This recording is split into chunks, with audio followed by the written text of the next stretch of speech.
Welcome to Passport to Sleep, a calming journey through real places and dreamy escapes. Let's begin tonight's story.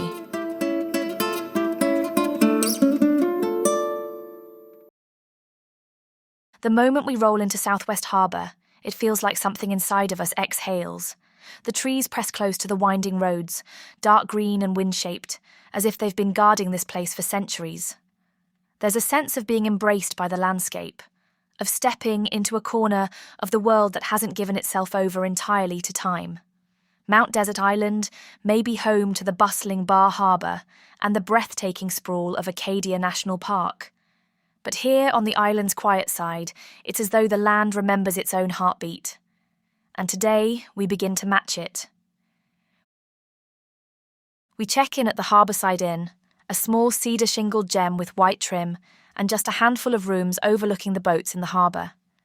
This isn't luxury in the usual sense. No flat screens, no spa robes. Instead, it's quiet, worn wood floors, and wide windows that open to sea air. It's the kind of place where you unpack slowly and sit still for a moment before realising your shoulders have dropped and your phone has already been forgotten. For travellers who come here year after year, and many do, it's not about being entertained. It's about being returned to something. We're hungry from the road, and there's no better way to settle into coastal Maine than with lobster, caught just offshore and cooked the same day. We head out to Thurston's Lobster Pound in Bernard, perched on the edge of a working harbour. You could miss it if you didn't know it was there, tucked at the end of a quiet road, framed by stacked traps and docked boats that have clearly earned their keep. Here, the ocean smell is sharper, more alive. It clings to the wooden beams of the deck where we sit with our paper baskets and chilled drinks. A lobster roll arrives, warm with butter on a toasted bun, the meat sweet and briny. Nearby, someone orders a bucket of steamers, and a group of locals talk boats and tides while cracking shells. If there's one thing to understand about Maine, it's that food is part of the landscape. The cold, clean waters here produce some of the best lobster in the world, and no trip is complete without sitting outside, salt on your lips, eating seafood with your hands. After lunch, we wander back into the heart of Southwest Harbour, which feels more like a small town than a tourist destination. There are no cruise ships here, no flashy arcades or boardwalk kitsch. Instead, the storefronts are weathered, cheerful and real. Galleries with carved wooden signs, a second-hand bookstore that smells like must and cedar, a general store where the same cashier has probably worked for decades. We duck into the Wendell Gilley Museum, a tribute to one of the first American artists to carve birds from wood, not just as decoys, but as art. Inside, the space is calm and filled with light, the kind of place where whispers feel appropriate. Tiny wrens and bold owls stand frozen mid-movement, captured in painted wood with such detail you almost expect them to breathe. Gilley's work is more than sculpture. It's a reverent record of the birds that call this coastline home, a reminder of how deeply place and identity are intertwined. Later, we stop for coffee and pie at Quietside Cafe. It's an unassuming little spot, with a screen door that creaks and a glass case lined with homemade desserts. We order a slice of wild Maine blueberry pie, the kind where the filling still holds the shape of the berries, and sit outside under a string of lights. These blueberries are different, smaller, darker, more intense. They grow low to the ground on stony fields and are harvested in August by hand or with traditional rakes. There's something deeply local about them, something you can't fake or franchise. To walk off the Indulgence, we head out to the Wonderland Trail, a short winding path through the forest that leads to a rocky shoreline. The air shifts here, cooler, saltier, and the trees thin as the path opens onto slabs of granite and a view of the sea that stretches beyond the horizon. This part of the island feels wild in a different way than the open ocean or the forested peaks. It's intimate and weathered, as if each tide has carved its own story into the stones. We crouch near tide pools, careful not to slip, and watch periwinkles slowly trace circles in the shallows. A crab skitters beneath a rock. Somewhere out beyond the kelp beds, a seal surfaces and disappears again. There's a stillness here that doesn't ask for words. It's the kind of place that teaches you to pay attention, not just to what's in front of you, but to how you're moving through it. One thing to keep in mind here is the tide. Come at high tide, and you'll miss the pools entirely. Come too close to sunset without a flashlight, and the forest will darken quickly. Maine's beauty is real, but so are its edges.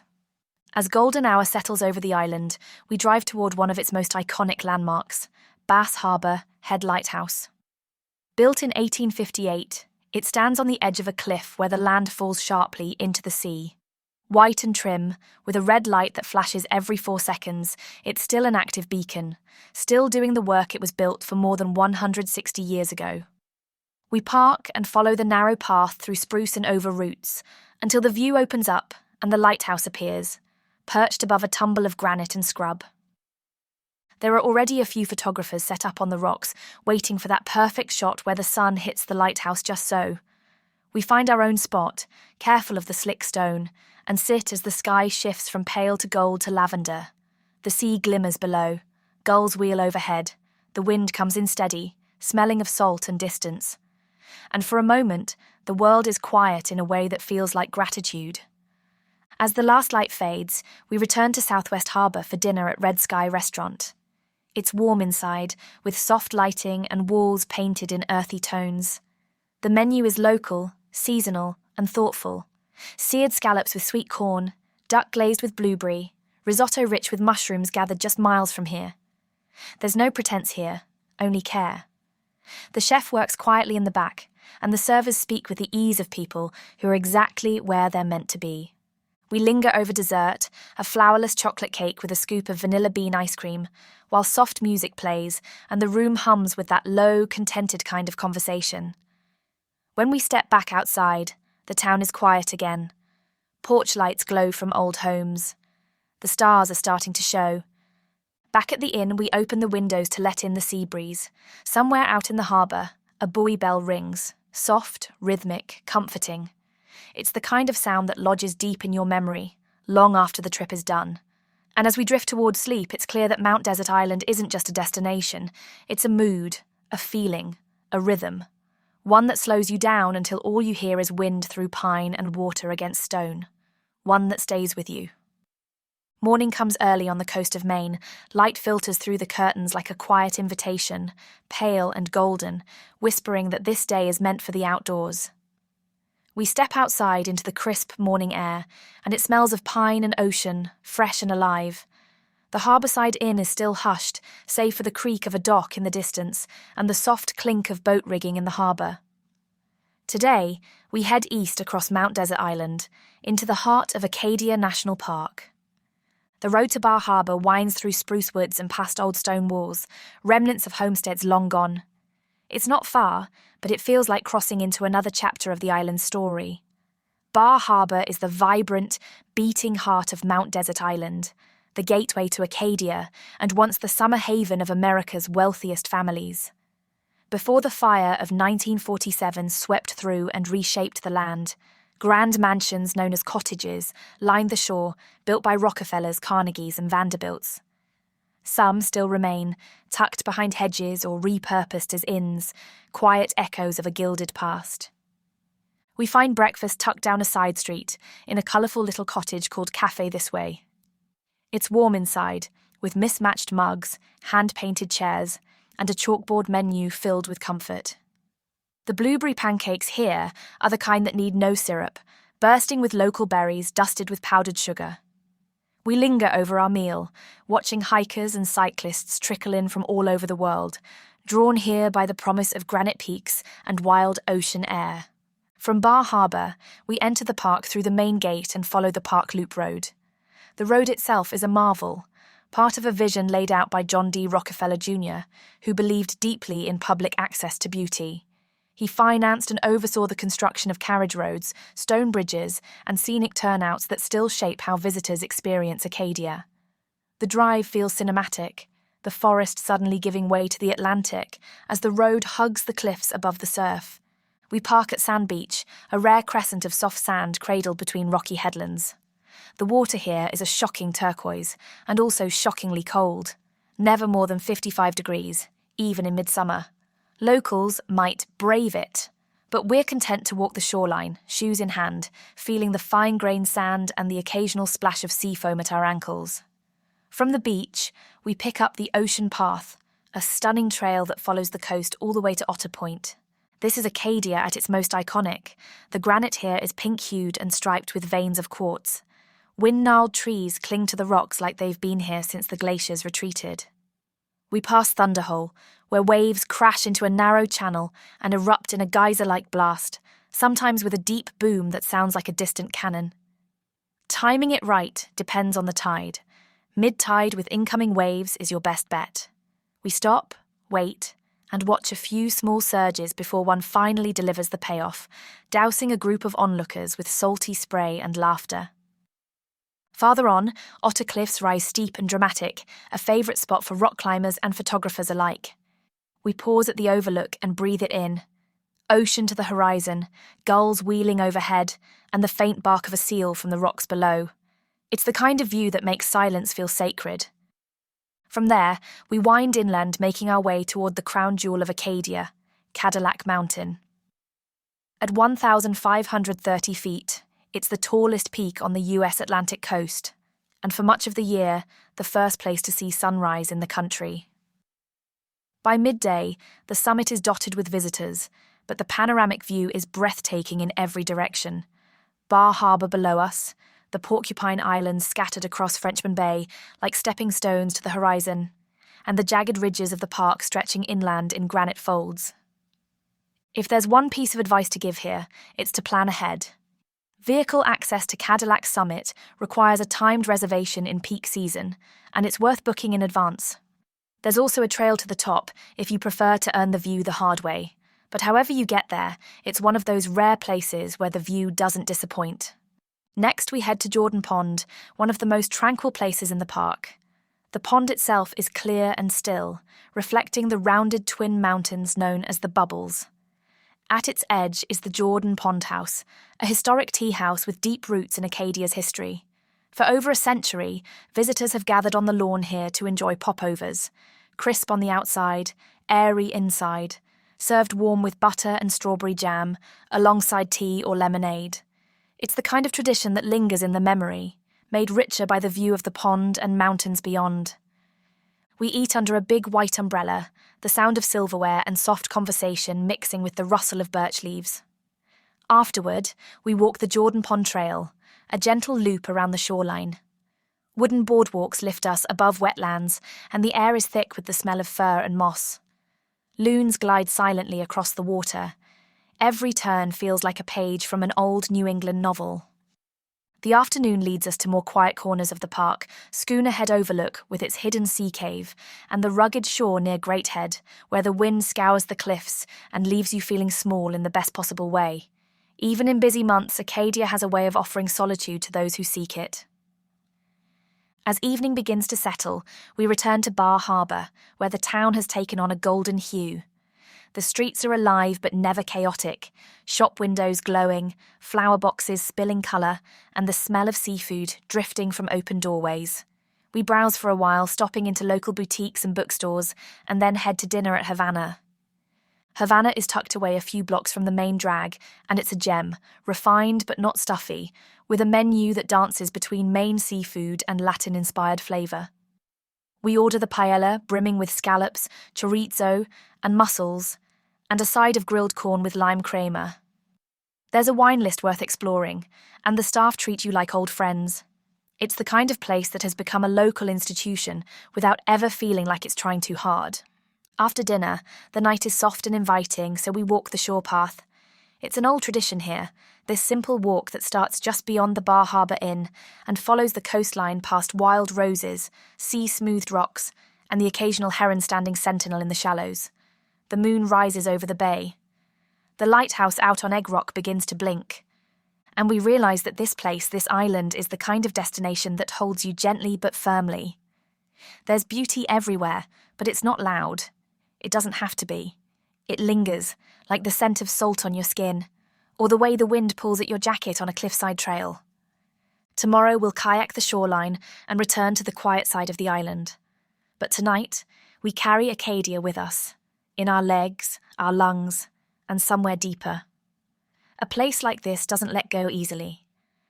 By the third morning, the rhythm of this place has settled into us. There's no rush, no itinerary shouting for our attention, just the steady pulse of sea and sky, forest and rock. The sun rises soft over the harbour, and even the gulls seem to call more gently. There's something about knowing it's your last day in a place that makes everything shimmer a little more brightly. We pack lightly this morning, layers and sunscreen, water shoes and anticipation. Today we're not just watching the coast, we're stepping into it. But first we find breakfast at a cheerful spot in Bar Harbour that feels like a community table. Jeannie's Great Maine breakfast serves plates that are hearty without pretense. Scrambles with sharp cheddar, home fries that taste like they were cooked in someone's grandmother's cast iron pan, and of course, blueberry pancakes with syrup the colour of amber. The coffee is strong, the mugs mismatched, and the conversations around us filled with hikers, swapping trail stories and families debating what kind of ice cream to get later. There's a warmth here that feels like a hug goodbye before we've even left. Just a few blocks away, we meet our guide at coastal kayaking tours. The group is small, and the briefing is quick but thorough. We learn how to paddle in sync, how to steer without overcorrecting, and what to do if we encounter seals. Look, don't chase. We're each handed a spray skirt to keep water out of the cockpit and helped into our sea kayaks, and before long, we're sliding silently into the cold, glassy waters off Bar Harbour. Out here, the land changes shape. The cliffs we've admired from above now tower beside us. The trees lean over the rocks, and barnacles catch the light like tiny mirrors. Our paddles slip into the water with rhythmic splashes, and it feels like we're tracing the veins of the island itself. A cormorant dries its wings on a low rock. A harbour seal pops up beside us like a ghost and disappears again before we can speak. These waters have always belonged to creatures like this, to loons and lobsters, to the first Wabanaki paddlers who called this place Pametic, meaning range of mountains. We weave through coves and between granite outcroppings. The sky stretches wide above, cloud-streaked and glowing.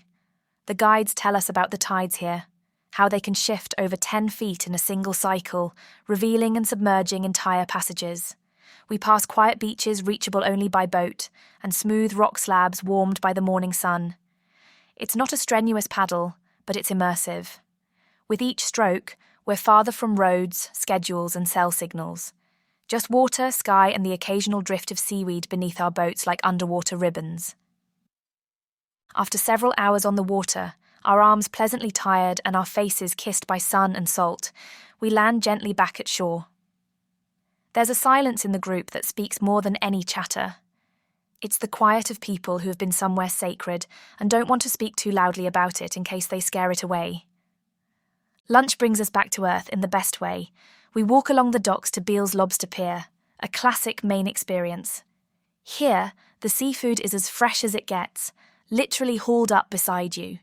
We order at the counter, lobster rolls, fried clams, maybe a basket of crispy haddock tacos if we're feeling adventurous. The tables are picnic style, the vibe low-key. It's the kind of place where butter is served in little warm cups and no one minds if your fingers get messy. The seagulls eye our trays, but we've learned by now to keep a hand over our food. There's no fancy plating here, just freshness and flavour, and a view that reminds us how close the sea has always been to everything. Afterward, we walk slowly through the Bar Harbour waterfront, the kind of lazy loop you take when you're not quite ready to leave.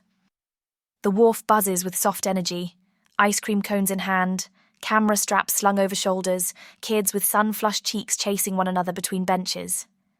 We stop in a few favourite shops, Island Artisans for ceramics and hand-woven things, Cool as a Moose for something cheeky to wear home, and Sherman's, Maine's oldest bookstore, where the wooden floorboards creak with history. And when it's truly time to say goodbye, we mark the occasion with one last scoop of ice cream. Mount Desert Island. Ice cream isn't just good, it's unexpected. Flavours like blueberry basil, sea salt caramel, and Vietnamese coffee push the experience into something near culinary art. We stand outside with our cones, letting them melt just a little in the sun, watching the sailboats shift on their moorings. The breeze picks up. It smells of salt, yes, but also of pine, like the trees are whispering from the shoreline. For our final meal on the island, we choose Side Street Cafe, unpretentious, colourful, and filled with the hum of people who have just come off the trail, or the water, or the road. The menu is relaxed but thoughtful. Lobster mac and cheese, crab cake sandwiches, house-made lemonade in tall jars. We order too much and eat it all. It feels right to end here. Somewhere that feels like a friend's kitchen, where the staff remember your name and the food is honest. As the sun dips lower, we find ourselves pausing one last time on the edge of the harbour. The water reflects the amber sky. The mountains in the distance soften to silhouettes. And in that moment, it becomes clear why people return to this place again and again, not just for the beauty, but for the way it opens you up, the way the land makes space for silence, the way the sea reminds you to listen. Acadia doesn't try to impress you. It doesn't have to. It simply is. Vast, wild, patient, and quietly unforgettable. When we finally turn to leave, we do so slowly, knowing something has shifted, knowing we've been part of something older than ourselves, even just for a while, and knowing, deep down, that we'll come back. We hope you enjoyed this journey. Please follow us for more destinations, and don't forget to leave a review. It helps others find a peaceful place to drift off to. We'd also like to remind you that information in this episode may become outdated. Please verify with your own research if you plan on travelling to any of these lovely destinations. Until next time.